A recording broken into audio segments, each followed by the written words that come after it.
Kamu pernah melihat gedung pencakar langit yang bisa berubah bentuk? Pembuat FNF Tower di Panama City memiliki sebuah konsep dan modal hanya sekitar 782 miliar rupiah, uang yang nggak banyak untuk membangun gedung pencakar langit.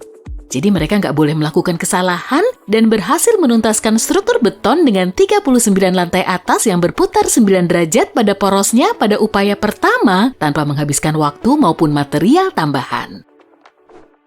Begitu selesai, menara berputar Dubai akan kelihatan berbeda tiap kali kamu melihatnya. Masing-masing dari ke-80 lantainya akan berputar 360 derajat secara individual mengelilingi pusatnya. Para penghuni yang beruntung akan bisa mengendalikan rotasi itu, yang artinya mereka bisa memilih pemandangan dari jendela mereka. Satu putaran penuh butuh waktu sekitar 90 menit, dan tidak, menara itu nggak akan boros listrik. Menaranya akan memproduksi listriknya sendiri. Turbin-turbin angin antar lantai akan menggerakkan rotasi itu. Jika kamu pernah ingin tinggal di dalam video game, pesan aja sebuah apartemen di bangunan King Power Mahanakhon. Pencakar langit berbentuk piksel yang tingginya kira-kira setara dengan Menara Eiffel ini adalah menara tertinggi di Thailand. Rahasia di balik tampilannya adalah jendela kaca yang terbagi secara horizontal dan vertikal. Butuh waktu 5 tahun untuk menyelesaikan bangunan cantik ini dengan lebih dari 200 apartemen, sebuah hotel, sejumlah toko mewah, restoran, dan salah satu pemandangan paling memukau di dunia. Libyan International Building memiliki salah satu air terjun buatan tertinggi di dunia yang mengalir di bagian sisinya. Jangan khawatir, air terjun ini cuma dialirkan pada kesempatan khusus dan memakai campuran air keran daur ulang serta air hujan. Saat air terjun ini pertama kali mulai mengalir, penduduk lokal yang belum tahu informasinya, bahkan ada yang melaporkan terjadinya kebocoran air besar. Gedung perkantoran Cyber Texture di Mumbai, India, mirip telur raksasa yang terbuat dari kaca dan baja. Sebenarnya bangunan ini terinspirasi oleh sebuah kapal yang punya ekosistem tersendiri mirip planet kita. Untuk menurunkan suhu di dalamnya, para arsitek memilih orientasi ideal dan menambahkan pelindung sinar matahari serta sistem pendingin bawah tanah. Gedung Marina Bay Sands di Singapura kelihatan mirip tiruan Stonehenge, tapi arsiteknya mengklaim bahwa dia terinspirasi oleh rumah dari kartu. Struktur horizontalnya ditopang oleh 3 struktur vertikal, ada 3 hotel dengan 55 lantai dilengkapi dengan restoran, klub malam, taman, toko, museum, dan gedung bioskop. Bagian horizontal adalah kolam renang yang sangat luas dengan pemandangan terbaik di kota dengan kapasitas sampai 4.000 pengunjung. Kolam itu menggantung di ketinggian lantai 57 dan terasa seperti tanpa penyangga. Rumah menari pastinya mencolok di antara arsitektur-arsitektur tradisional di Praha. Gedung ini dijuluki Fred and Ginger, menara batunya melambangkan seorang penari terkenal, Fred Astaire, dan menara kacanya menyimbolkan pasangannya, Ginger Rogers. Di atas menara Fred bahkan ada rambut tiruan dan 99 panel beton menyangga bentuk orang menari itu, semuanya dengan dimensi yang berbeda. Umeda Sky Building yang tingginya 2 kali tinggi Big Ben terdiri dari 2 menara kaca dan baja di sebelah utara stasiun Osaka. Observatorium Taman Gantung menghubungkan menara-menara di bagian atas. Meskipun bangunan itu ada di kota besar, jembatan layangnya begitu tinggi di awan hingga yang kamu dengar di atas sana cuma angin. Jika takut ketinggian, kamu bisa mengunjungi taman kota, teater, museum seni, atau salah satu dari sekian banyak kantor yang lebih dekat ke lantai dasar di bangunan itu. Arsitek Octavio Mendoza mungkin memiliki karya tembikar terbesar di dunia. Kalau kamu pernah ke Kolombia, tanyakan aja ke penduduk lokal arah ke rumah Flintstone ya. Mereka menyebutnya demikian karena suatu alasan. Nama resminya adalah Casa Terracotta dan sang arsitek membangunnya cuma dengan tanah liat. Dia membiarkan bangunan itu terpanggang dan mengeras di bawah sinar matahari yang mengubah bahan mudah dibentuk ini menjadi keramik padat. Tiap lekukan di bangunan itu didesain mengikuti bentuk perbukitan di sekitarnya. Semua perabotan di dalamnya juga terbuat dari tanah liat. Mendoza bertekad untuk menggarap casa itu selama sisa hidupnya. Seniman Dennis Sullivan dan Francis Conklin telah menabung selama 15 tahun dengan membuat patung-patung anjing kecil dari kayu untuk mewujudkan proyek impian mereka. Dog Bark Park Inn di Cottonwood adalah anjing pemburu yang berdiri setinggi 4 meter di padang rumput Idaho. Ada kamar tidur dan area tempat tinggal di dalam tubuh anjing itu, serta satu kamar tidur tambahan di bagian kepalanya.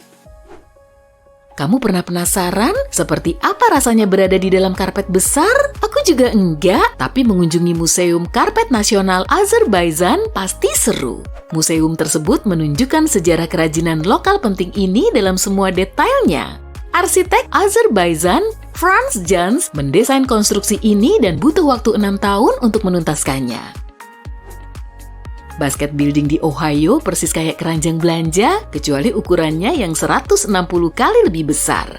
Bahkan ada 2 pegangannya loh. Bangunan ini pernah berfungsi sebagai markas besar Longaberger Basket Company, yang kemudian dijual untuk dijadikan hotel mewah. Ikan paus raksasa, kapal udara, kamu bisa menebak apa isi bangunan di Graz, Austria ini? 2 arsitek Inggris memenangkan kompetisi tingkat Eropa untuk mendesain museum seni ini. Konstruksi biomorfik ini memiliki sekitar 1.000 elemen kaca akrilik di lapisan luarnya. Di malam hari, elemen kaca ini bisa mengirim sinyal dan pesan cahaya kepada orang-orang yang berada di seberang sungai. Bangunan ini menyerap sinar matahari dari utara lewat banyak nozzle di atasnya. Jarumnya merupakan pelataran untuk melihat pemandangan. Hull House di Toronto, Kanada, didirikan di akhir abad ke-19 dan merupakan salah satu dari 6 rumah identik yang berdiri berdampingan. Ketika para pengembang datang ke area ini, para pemilik dari semua rumah lain sepakat untuk pindah, tapi pemilik yang satu ini nggak mau pergi. Kru pembongkar bangunan menunjukkan keahlian mengesankan ketika mereka berhasil merobohkan rumah di sekitarnya tanpa menimbulkan kerusakan sama sekali terhadap bangunan yang sekarang menjadi Hull House ini. Dinding luar berwarna putih dulunya menjadi penahan beban yang membagi kamar tidur dan ruang duduk kedua rumah. Satu kesalahan saja dari eskavator bisa membuat seluruh konstruksi hancur. Shell House di Isla Mujeres, Meksiko, terinspirasi oleh laut dan terlihat seperti simbol laut. Rumah ini berbentuk dan ditutup kulit kerang yang diambil dari pantai-pantai di dekatnya. Arsitek Eduardo Ocampo mendesain bangunan indah ini ketika ingin punya rumah yang lain dari yang lain agar saudara lelakinya lebih sering datang berkunjung. Sekarang rumah ini disewakan kepada mereka yang sedang liburan. Babel Palace yang gak jauh dari Cannes, Prancis, didesain oleh arsitek Hongaria dan dibeli oleh Pierre Cardin. Kalau punya kelebihan uang beberapa miliar, kamu bisa membeli properti menarik ini. Kamu akan memperoleh 10 kamar tidur suite yang didekorasi para seniman kontemporer, sejumlah taman, kolam, sebuah kolam renang, dan auditorium di luar ruangan berkapasitas 500 kursi dengan pemandangan Teluk Cannes yang luar biasa sebagai bonus. Apakah kamu bisa menemukan satu rumah saja yang berdiri tegak di sini? Aku tahu, aku juga nggak menemukannya. Semua kubus di Cube House Rotterdam memiliki kemiringan 45 derajat ke samping. Idenya adalah untuk memanfaatkan ruangan semaksimal mungkin. Arsitek Belanda Piet Blom mendesain rumah-rumah ini di akhir tahun 70-an agar tampilannya mirip hutan abstrak. Masing-masing atap segitiga mewakili puncak pohon. Rumah-rumah itu berdiri setinggi 3 lantai dengan pintu masuk di lantai dasar, sebuah dapur dan ruang duduk terbuka di lantai 1, juga sebuah kamar mandi dan 2 kamar tidur di lantai atas. Gedung Booth di Tasman, Selandia Baru adalah sebuah hotel yang seperti berasal dari buku anak-anak. Rumah ini bahkan ada tali sepatunya loh. Ada sebuah tangga spiral, perapian nyaman, dapur kecil dan kamar tidur dengan balkon. Jika kamu pergi ke Mitchell, Dakota Selatan, pastikan nggak melewatkan salah satu atraksi wisata kuncinya, yaitu Corn Palace. Penduduk lokal selalu membanggakan hasil jagungnya hingga mereka membangun istana pertama dari jagung di tahun 1892 untuk membuktikan kepada dunia betapa suburnya tanah mereka. Yang bisa kamu lihat sekarang adalah versi restorasinya. Setiap tahun mereka menaruh jagung-jagung baru dalam 13 corak warna untuk membentuk mural indah yang baru.